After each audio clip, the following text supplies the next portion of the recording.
This is 5 Minute Feng Shui podcast episode 116, 7 ways to recharge your life for the Lunar New Year. Welcome to the 5 Minute Feng Shui podcast, where each week I talk about how to move energy and make money. You'll learn how to create a prosperous home and an abundant life using classical Chinese Feng Shui. I'm your host, Katie Weber, publisher of the Red Lotus Letter, Feng Shui Easing for Wealth. Each week, I'll cover Feng Shui topics that can help you improve your life, share inspiring stories, and always end with 3 easy-to-implement Feng Shui tips that you can put to work right away, and usually in about 5 minutes. Now let's get started on the 5 minutes that could change your life.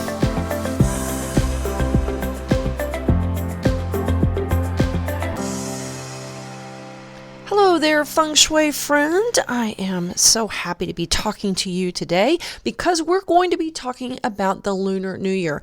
And in fact, this whole month I want to be discussing different things, different facts and facets and points and tips about the Lunar New Year. Not just, hey, everybody dress up in red on the first day, that kind of thing, and go out and eat dumplings, but really delve into ways that you can use the energy of the Lunar New Year and really make your effort coincide with the energy of the year and as it's building toward the year of the ox, because there are so many things that you can do. I'm really excited about this episode because this is where the Feng Shui and the Lunar New Year kind of come together on a personal note. Now, many of you know all about the traditions, like, putting out oranges and chrysanthemums and dressing your home up, as well as all the deep cleaning that a lot of us do at this time of year. Anybody that does Feng Shui, or especially the people in my private Facebook group, we're well ahead the spring cleaning. Oh yeah, we've got the jump on spring cleaning. But we're going to talk about some things that are maybe a little bit lesser known about the Lunar New Year, about things that you can do personally about your own personal inner Lunar New Year, because, we need energy too. We need a restart. We need that refresh and reset just as much as our homes do, and getting out those dust bunnies from underneath the refrigerator and vacuuming under the beds and under the cushions and in between the cushions on the sofa, that kind of thing. We need to vacuum in between our own personal cushions, so to speak. Well, that doesn't sound very good, but you know what I'm saying. Okay, but before we get to that, I just want to say thank you to listeners of this podcast. We're growing, and it's so wonderful to hear your comments, to hear your feedback. I just love it, and it means the world to me. And I wanted to read a couple of comments that I got recently on various social media. One was on YouTube, because, you can listen to 5 Minute Feng Shui on YouTube as well as on Apple, iTunes, or Spotify, or wherever you like to listen to 5 Minute Feng Shui. But this is from Cynthia Mandati, and she writes, "Thank you for breaking down complex Feng Shui concepts for us to understand. It's a pleasure to listen to your podcast." So Cynthia, thank you so much. And that meant a lot to me. That it was just a couple of lines, but that comment means a lot to me, especially when you're able to take a concept in Feng Shui and make it where it's usable for you. And that is the goal of 5 Minute Feng Shui. That's the goal of Red Lotus Letter. That's my goal. That's my whole point of bringing you classical and traditional Feng Shui, but doing it in a way that is easily understood, easily applied, and that's something that's not out of reach or becomes too esoteric, or all kinds of terms and terminology that it just becomes cumbersome. Nobody wants that. But thank you. So Cynthia, I really, really appreciate that comment. It means the world to me to hear that specific comment, that those concepts are becoming more easily understood. So that's fantastic. So here's the next comment that I received via email, and it says, "Hi Katie, I have thoroughly enjoyed receiving and reading your emails, and thank you so much for your fabulous podcasts. They are completely and totally inspiring.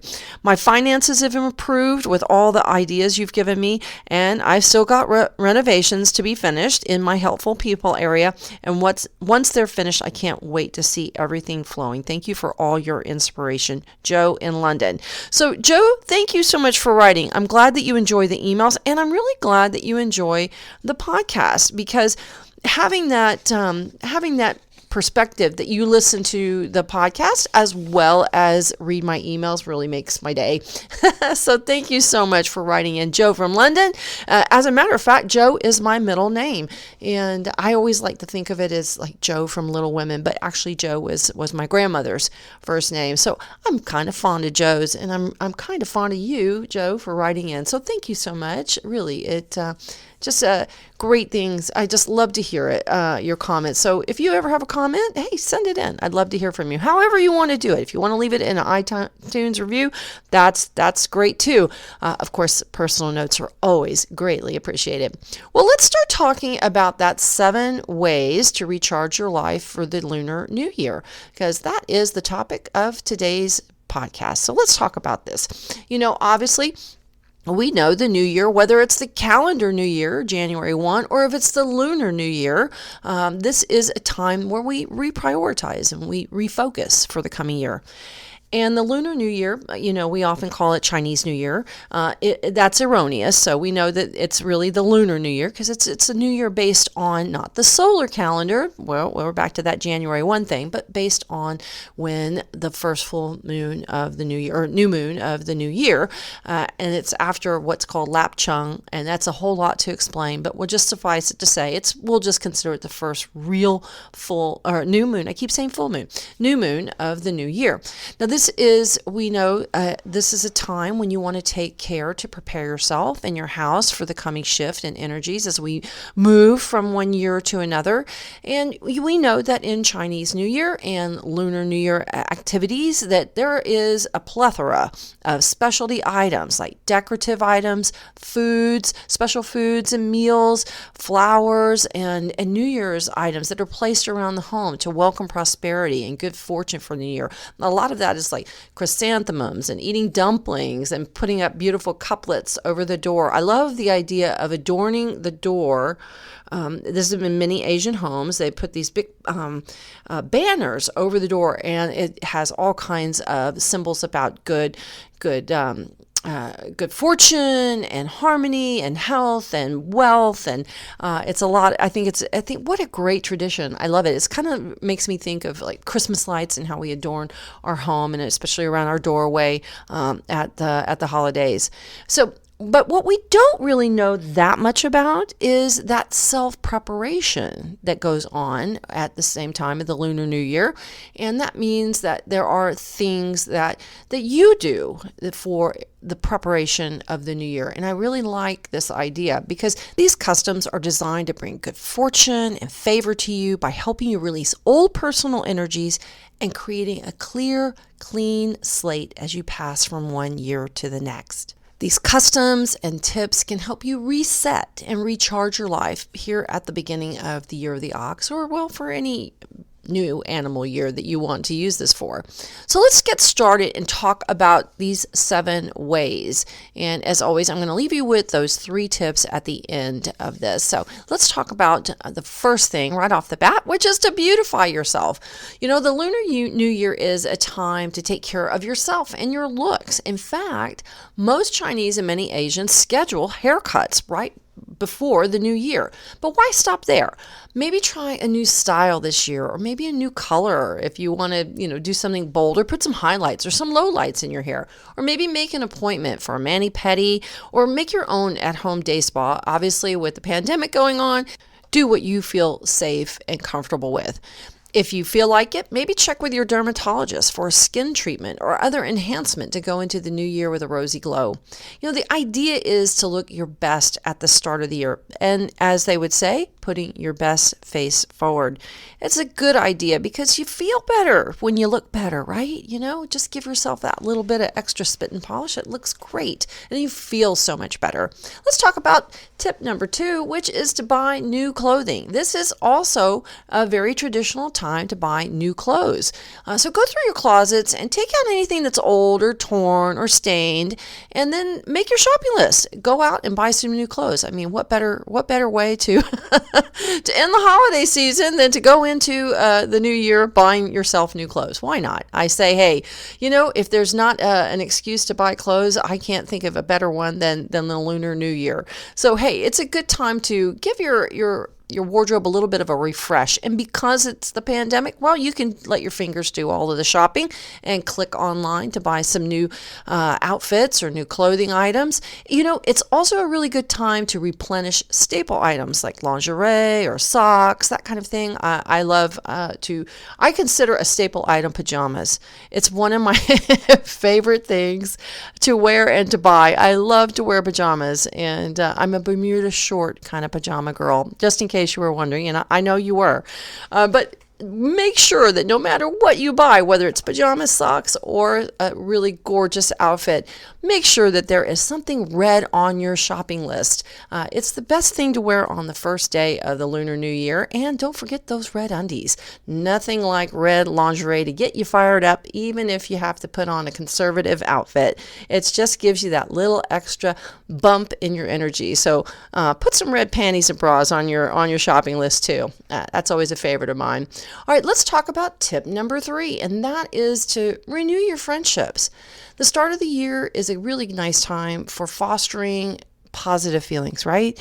And we want to reconnect with people maybe that we've lost those connections with, and heaven knows this last year, everything's been frazzled, right? It's been a really hard time to maintain those social connections, and if there's ever been a time that we've needed it, it is now. And maybe we've lost touch with some of our friends, and especially those friends that maybe had a hard time last year, who lost a loved one, who had maybe lost a job or had some difficulties. Sometimes when people go through difficulties, people don't want to bring it up. They don't want to call their friend and say, hi, how's the job search going? But you know what? The best friend does that. The not best friend avoids that person and doesn't bring that up. So, remind your friend, did they lose their parent, their mother, and say, hey, how's it been? I wonder how you've been doing since you lost Barbara or your mom.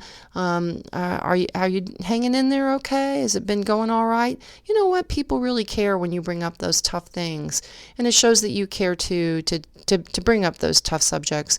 Sometimes we avoid them, and it's important that we let people know that, hey, I am aware that things have been difficult, or you've had some problems in the past year, but hey, I'm your friend and I care about you, and I want to know in all ways if you're okay. And it's also a good time to reconnect with people that maybe you just didn't you lost contact with. I mean, gosh, it's been a year when, who knows what's going on. I'm in contact with some people that on a daily basis that I would never have thought that I would be on a daily basis with. It's my neighbors, actually. I have an older couple who live next door to me, and I just adore them. And she's in the hospital with COVID right now as I'm writing you. We have fallen in love with this couple. They don't have children. They're 85, and you would never know it. They do simply everything that a 55-year-old or a 65-year-old would do. They do not know the word stop, and they're amazing, and they're very devout too in their religion. And the thing is, they really walk their talk. That's what I love about them. They've been really special neighbors to us, and so we've been trying to, run over casseroles and soup and do whatever we can, because great neighbors are is such a wonderful thing to have, and we just adore them. So look at where you have lost touch. So I have connected with my neighbors on a daily basis. Monroe and Mary Margaret, they're called, and I adore them, and I'm so happy that we have that kind of relationship. But there's some friends that I've just not been in touch with. We were going to be meeting up with some friends and family last year, and we just weren't able to do it because, well, we didn't know what was going on with the pandemic. It's a good time to pick up the phone, though, and renew those friendships and reestablish those connections with your friends, and just, reach out to them. So, make sure that this is a really good good time of the year to start that, get that going again and make some plans. It's really important. All right, so let's talk about, now we talked about friends, let's talk about family. This is another time when, if you can, obviously, is to schedule visits or trips or make plans to do things together in the new year and get it down on the calendar. We all talk about, oh yeah, we've got to get together for such and such. Hey, you know what? I always say, don't even say that. Tim and I have a discussion about that. I'm like, don't even say, yeah, we got to get together. No, don't say that. Don't ever say that. Yeah, we got to get together. No. Either say, I'd like to see you next Tuesday, or what are you doing next, on March, the 1st of March. I'd like to see you the first weekend. Make firm plans. When you love somebody in your family or your friends, you make firm plans. You just don't leave it all kind of nebulous and out there. Now, bearing in mind, I understand there's a pandemic and there's ways that we can get together safely, and if you can, do so. But definitely try to make plans, especially as we move into the year, and hopefully we are closer and closer to that, more people getting vaccinated and more people getting, we get past this, I hope. But do what you can to reconnect with your family and make some plans, and even if it's a virtual thing, do it. It's a great way to keep those connections loving, and especially that reconnection that heart connection, that reconnection here at the first of the year, so important. And I'm going to point out another thing. We've got the Lunar New Year here in 2021, and it is going to be on February 12th.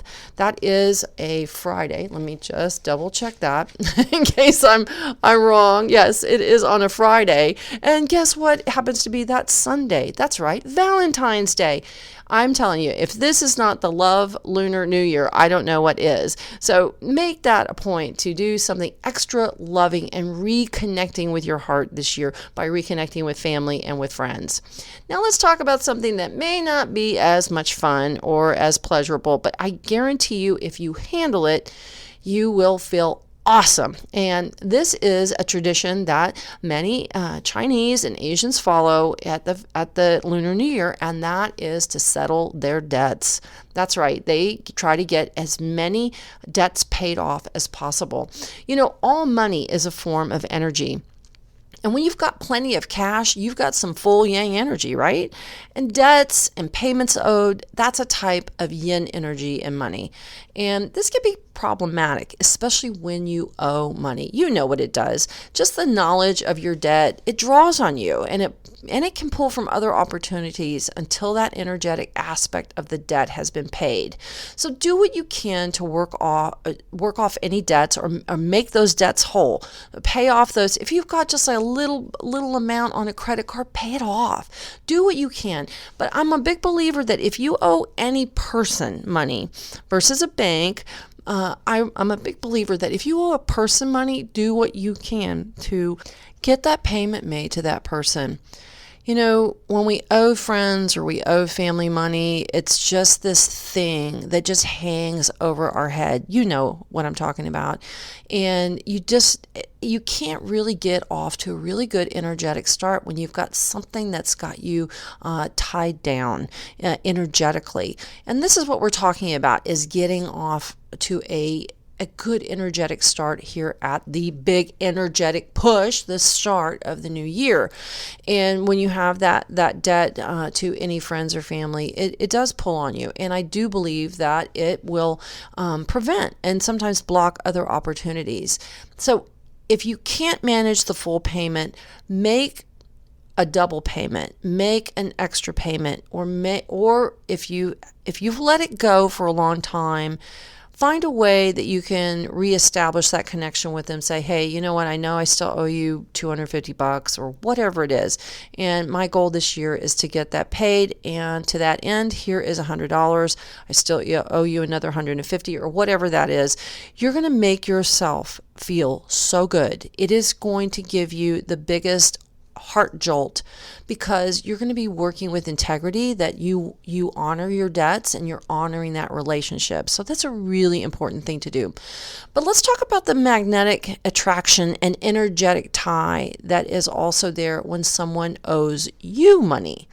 Now, if someone owes you money, I want to pose this question to you.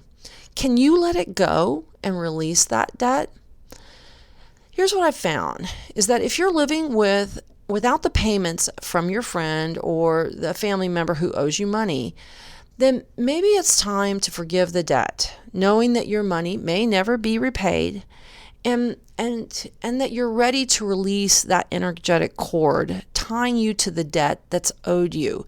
Because having someone who owes you money and your focus going there, that's a drain. That is a way of siphoning. It's an energetic siphon to your spirit and to your energy. And that's why I highly suggest that if you can let that debt go, let it go, because it is an energetic weight tied around your ankle that you're living with. And I think it's if you can let that go, it will help free you. I mean, really simply, I think that you can maintain the person's indebtedness to you by your attraction to what you're owed and not being able to release it, if that makes sense. So if someone is indebted to you and you keep that debt going by not forgiving it or just letting it go so that you're released from it, it keeps you energetically tied to that person that is an energetic siphon on your energy. I just want you to think about that.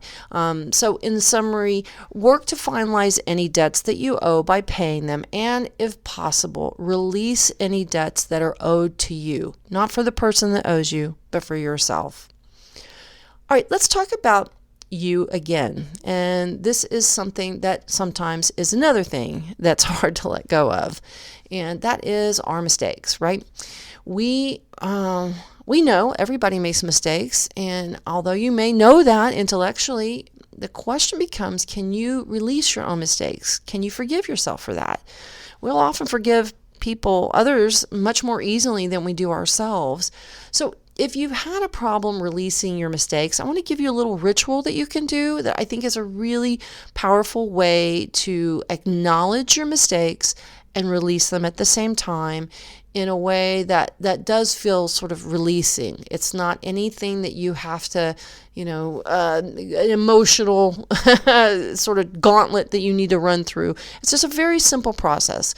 And that's to take a sheet of paper and cut it into inch-wide strips. And you cut as many strips as you think that you need, and write down any mistakes you've made in the past year that you would like to let go of. And I also like to put on that list regrets, because sometimes the year isn't that we made a mistake, it's that we didn't do something, right? It's a regret. It's the mistake that we didn't do it. So if you've got a regret, this is a good time to write that down on that slip of paper. And then next to a fireplace, or maybe you've got a fire pit in the backyard, burn each one of those strips individually. Read it out loud or look at it and say it to yourself, and imagine that whole scene of what it is that you're letting go of. Maybe you said something or you reacted in a way that wasn't your best self. Imagine that, and it being exactly the way you would have liked for it to be, and put that piece of paper in the fire and let that mistake go. I find that writing it down in a whole sheet of paper seems almost too tidy. It doesn't really acknowledge the one thing, that moment. And I think that's what's important about those strips, is each one represents a moment.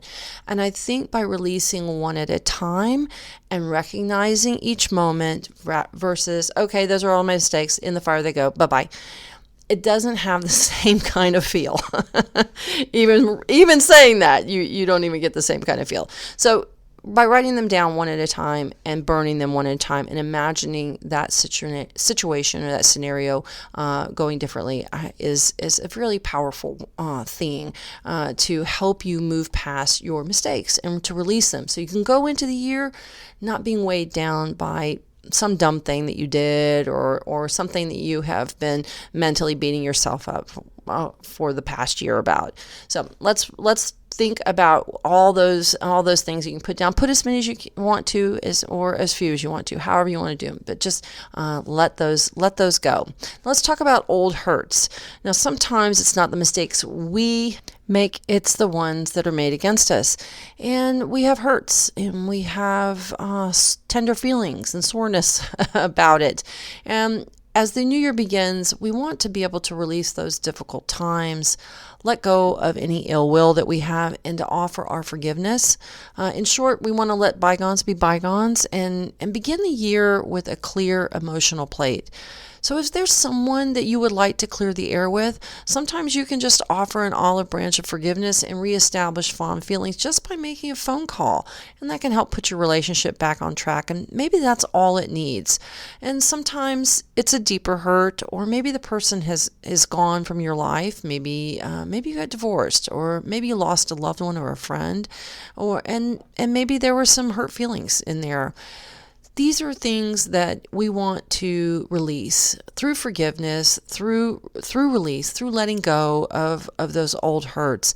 And if you don't have that opportunity to talk to that person and just maybe call them up for a friendly chat or send them a nice email, maybe something chipper and bubbly, but it's something maybe you need to process yourself, or maybe something's come up for you that is something that you would like to let go of in the past year. One of the best ways that I know to do that is just with a simple ritual that's really effective at helping to release past hurts and to kind of recharge you and reset you. And it's called a 7-flower ritual bath. I really like this particular ritual. I think it's a really private type of ritual. It's something that you do alone. And to me, when we're talking about forgiveness, and maybe it's yourself that you need to forgive to release old hurts. Maybe you can release a mistake, but maybe you did something, maybe to another person that hurt them. This particular ritual is something that you can do on your own and that you can do in private, and that will help you to reset your feelings and release some of the negativity and actually physically, symbolically, as well as physically let that pain and hurt be drawn from you and drained away. So let's talk about how you can do that. The 7-flower ritual bath is made up of a bath that you take, and with bath salts and with flowers and with water. This is water that's been set out in a jar and let to sit in the sun all day. The sun has a way of cleaning and re-energizing in a way that there's nothing else on this earth that can do. It just has its own special type of energy that's so purifying. I still think about my grandmother talking about putting sheets on the line to sun bleach, is what she would call it. And it's true. Those sheets would go out pretty and white from the wash, and they would come in brilliantly white from the sunshine and the breezes.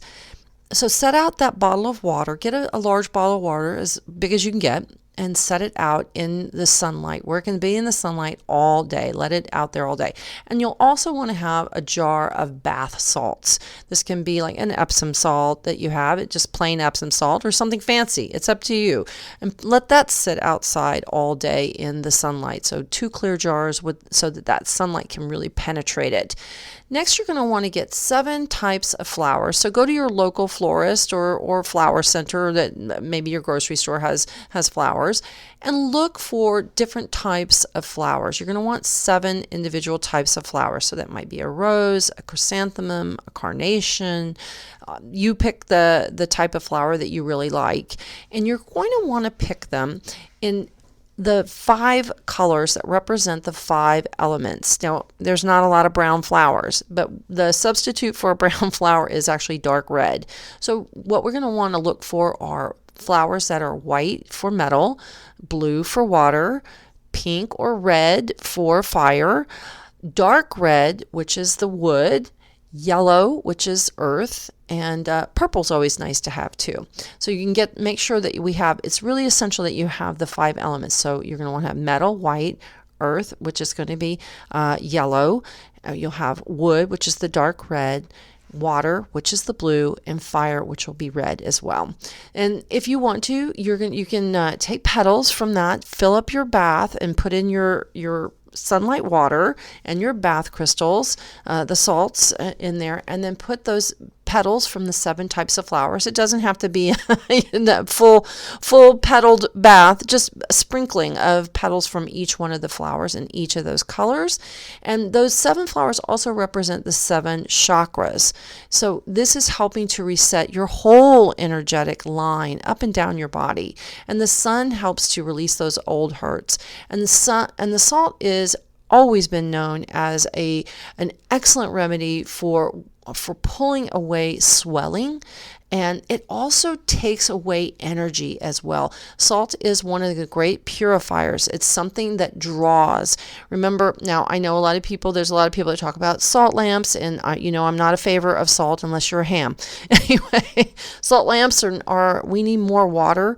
We are water-based creatures more than we are salt, and salt lamps are drawing and drying. So we don't need those in our homes. They can be too drawing and can make you fatigued and lethargic. But in the bath, it will pull all of those energies away, any negativity away, and then literally imagine yourself just soaking out all of the old hurts. And you know what? Those salts are always good for aching joints. So literally, your physical, your emotional, your spiritual, all are being addressed with the salt and the sunlight and the flowers. And then once you feel ready to release all of that energy and let it all go, that's when you just empty the tub and let it all drain out and take all that negativity, that soreness, that sadness, that hurt with all right down the drain with you. So there you go, a really simple ritual that I think is also a lovely ritual. It feels good, it looks good, it just does something to us on so many levels and to so many senses. So I hope you'll try the 7-flower ritual. It's like I said, a very beautiful ritual, and I hope it will help you to release any hurts that you have from the year, so you can go into the Lunar New Year with this really beautiful, clear energy. You've got this clear, clean home, a beautiful, clear, clean energy, an energized look and feel about you, and you are going into the year of the ox, feeling energized, feeling recharged, and feeling reset and ready for a brand new year. All right. Well, there you go. You've got your 7 ways to recharge in the Lunar New Year. As always, I want to leave you with 3 tips, but I'm going to give you a bonus tip today. I think it's a really important one, and so we're going to leave with 4. The first is to refresh and recharge, and that means, go and spiff up your looks, give yourself a new boost of wardrobe, vitamin B12. Look at your outlook and your attitude too. I think it's a really great way to boost your energy is to be, maybe be friendly, smile first, do whatever you can, but try your hairstyle, new hairstyle, get something red. Remember I said about those red undies. We want to refresh and recharge our look and style. Number 2 is reconnect. Reconnect with family and friends and make plans. Don't say, hey, we're going to get together. No, make a plan. Even if you can't get together, you can make a plan to call every Sunday evening. My son is graduating from college this May, and we have called him every Sunday and every Wednesday for the past 4 years without fail. You know what? Those are the kinds of traditions and those kinds of connections that keep your family and your friends tight tied to you, and keep those connections strong. So make plans, make sure that you keep those connections, and reconnect maybe with some people that you might have lost contact with last year, and it'll make all the difference in the world. So put out that olive branch and reconnect. Number 4, this is your bonus tip, and that's about forgiveness. Let's talk about making this the year where you let things go. Maybe it's something, a debt that someone owes you. I find that that's more important sometimes than what we owe others. It's very important, though, I think equally important, that if others have a debt to us, let it go so you can move on, and they can manage that energy themselves. But for you, I want you to be able to move on. If you owe money to a person, a friend or a family member, honor that. See what you can do to get it settled. See what you can do to get it paid. Make a good faith effort about it. It makes a big difference. You got some small credit card bills that are hanging over your head. Get them done. Get as many debts off of your ledger sheet as you possibly can. You're going to feel great. It's going to lift your energy, and it brings new monetary opportunities to you. Very important. Lastly, forgiveness of yourself for past mistakes. Let those mistakes go. Forgiveness of hurts maybe you may have caused, hurts that were done to you. Let those go by imagining you have 2 very heavy old style suitcases. On the side is painted the numbers 2020. Imagine they're heavy, they're full of rocks. Can you feel it in your shoulders? Can you feel it in your back? Can you feel how heavy it is, how tired your hands are holding it? Every rock in each suitcase in both sides that you're holding is a hurt, is a mistake, is a problem, is a sadness that you shared, is a difficulty that you have had to handle in the past year. Now I want you to picture yourself, feel that weight, pulling it up, kind of curling your biceps, picking it up even more, how heavy it is. You can feel it all the way in your arms, your wrists, your fingers.